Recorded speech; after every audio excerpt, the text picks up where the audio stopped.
বন্ধুরা, আশা করি সবাই ভালো আছেন এবং সুস্থ আছেন। আজকে আবার নতুন রেসিপি নিয়ে আপনাদের সামনে হাজির হয়েছি। দেখতেই পাচ্ছেন আজকে খুব সুন্দর ফ্রেশ কিছু লোটে মাছ নিয়েছি। এটাকে লইট্টা মাছও বলা হয়, আবার এটার আরেকটা নাম আছে বম্বে ডাক। তো ভালো করে কেটে আমি পিস করে নিয়েছি। মিডিয়াম সাইজের মাছ, খুব বড়ও নয় খুব ছোটও নয়। তো চলুন আজকে একটা সিম্পল কারি হবে, লোটে মাছের সিম্পল কারি। কীভাবে বানানো হচ্ছে চলুন দেখে নিই। খুব সহজে রান্না হবে, খুব অল্প সময়ের মধ্যে। তাহলে শুরু করে দেওয়া যাক। দেখুন বন্ধুরা, আমি একটা বড় কড়াই নিয়ে নিয়েছি। কড়াইয়ের মধ্যে সর্ষের তেল গরম হতে দিয়েছি। সর্ষের তেলটা আমি 2 থেকে 3 টেবিল চামচ মতো নিয়েছি। একটু বেশি করেই লাগছে, কারণ হচ্ছে 1 কেজি লোটে মাছ আছে। তো আপনারা 2 টেবিল চামচ তেলেও করতে পারেন। এটা সর্ষের তেলে অবশ্যই রান্না করতে হবে। দেখুন তেলটা গরম হয়ে ধোঁয়া বেরোচ্ছে। এবার আমি এর মধ্যে ফোড়ন দিয়ে নেব। 2টো শুকনো লঙ্কা এবং একটা তেজপাতা দিয়ে দিলাম। সঙ্গে দিচ্ছি গরম মশলা, দারচিনি 1 ইঞ্চির টুকরো এবং 4টে ছোটো এলাচ এবং একটা বড় এলাচ, 4টে লবঙ্গ, 1 চামচ মতো গোটা জিরে। সমস্তটা একটু নেড়েচেড়ে নিয়ে এর মধ্যে এবার দিয়ে দেবো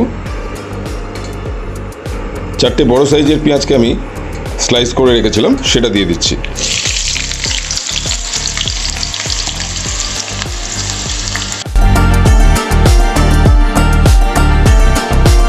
পেঁয়াজটা আমি খুব বেশি ভাজবো না, সামান্য নেড়েচেড়ে নিয়েছি। এবার আমি এর মধ্যে দিয়ে দিচ্ছি 1 ইঞ্চি আদা এবং 8 থেকে 10 কোয়া রসুন পেস্ট করে রেখেছিলাম সেটা।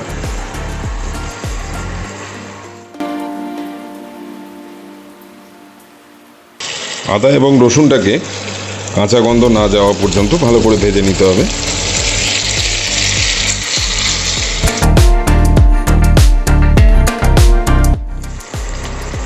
এরপরে বন্ধুরা আমি হাফ কাপ মতো পেঁয়াজ বাটা দিয়ে দিচ্ছি।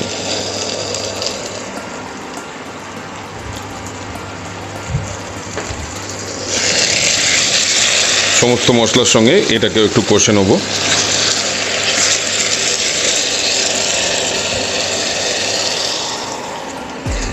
এই রান্নায় পেঁয়াজ এবং রসুনের ভাগ বেশি দিলে ভালো হয়।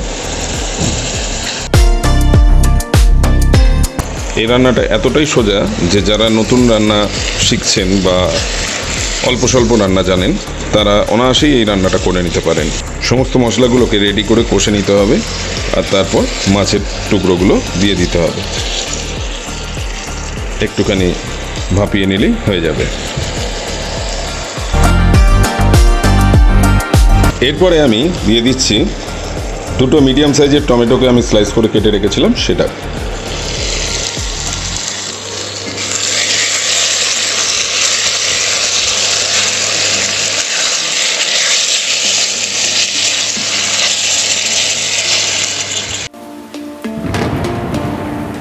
এবারে আমি দেবো স্বাদ মতো নুন। আমি 1 চামচ নুন দিয়ে দিচ্ছি। আপনারা আপনাদের স্বাদ মতো নুনটা দেবেন। দেখুন বন্ধুরা, আমার সমস্ত মশলার সাথে পেঁয়াজগুলো কষা হয়ে গেছে। এবার আমি কিছু গুঁড়ো মশলা অ্যাড করছি এর মধ্যে। প্রথমে দিয়ে দিচ্ছি আমি হাফ চামচ হলুদ গুঁড়ো, তারপরে দিচ্ছি 1 চামচ জিরে গুঁড়ো, এরপরে দিচ্ছি 1 চামচ ধনে গুঁড়ো, 1 চামচ লঙ্কা গুঁড়ো। ঝালটা আপনারা আপনাদের টেস্ট অনুযায়ী দেবেন। আর দিয়ে দিচ্ছি 1 চামচ মতো কাশ্মীরি মির্চ।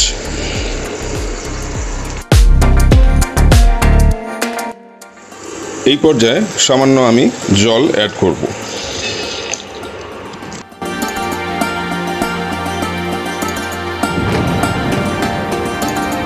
এবারে এর মধ্যে আমি 4 থেকে 5টা কাঁচা লঙ্কা কুচি করে রেখেছিলাম সেটা দিয়ে দিচ্ছি।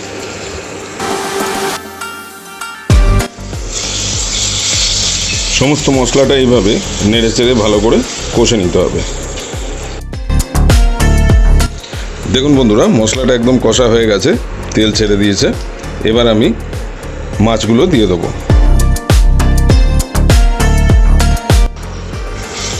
এবার একটু মাছগুলোকে ভালো করে মশলার সাথে মাখিয়ে নেব সমস্ত।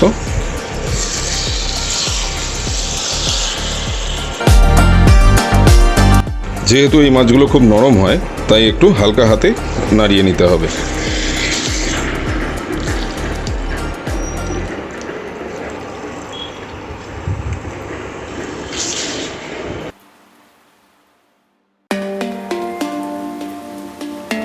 দেখুন বন্ধুরা, 1 টেবিল চামচ মতো আমি লেবুর রস দিয়ে দিচ্ছি এই সময়।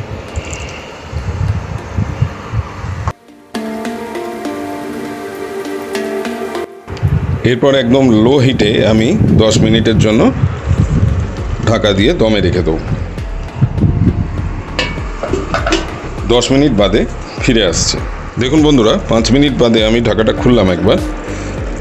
এবার আমি এর মধ্যে দিয়ে দিচ্ছি কিছু ধনেপাতা কুচি।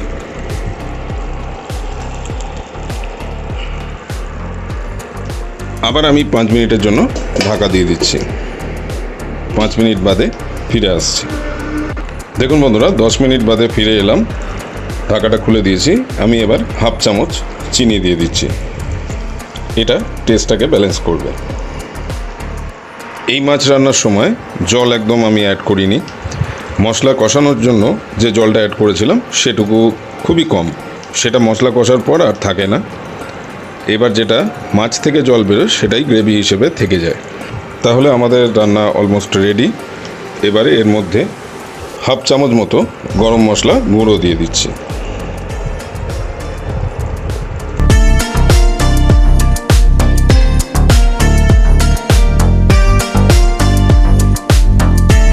তাহলে বন্ধুরা, এই ছিল লোটে মাছের কারি। খুব সুন্দর খেতে হয়, আপনারা খুব সহজেই এটা বানিয়ে নিতে পারেন খুব অল্প সময়ের মধ্যে। এখনও যারা আমার চ্যানেলটিকে সাবস্ক্রাইব করেননি তারা অবিলম্বে সাবস্ক্রাইবটা করে ফেলুন, আর সাবস্ক্রাইবের পাশে থাকা বেল আইকনটিকে অলে সেট করে দিন।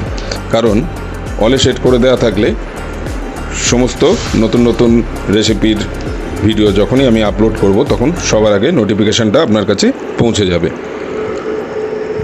তাহলে সবাই সুস্থ থাকবেন, ভালো থাকবেন, আর আমার বংদিশারি কিচেন চ্যানেলটি অবশ্যই দেখতে থাকবেন। আজকের মতো এখানেই শেষ করছি, আবার দেখা হচ্ছে নতুন কোনো রেসিপি নিয়ে খুব শীঘ্রই। তাহলে এরপরে আমরা সার্ভ করে দেখাচ্ছি। দেখুন বন্ধুরা, আমি সার্ভ করে দিয়েছি। আমি এবার উপর থেকে একটু কাঁচা সর্ষের তেল ছড়িয়ে দিচ্ছি।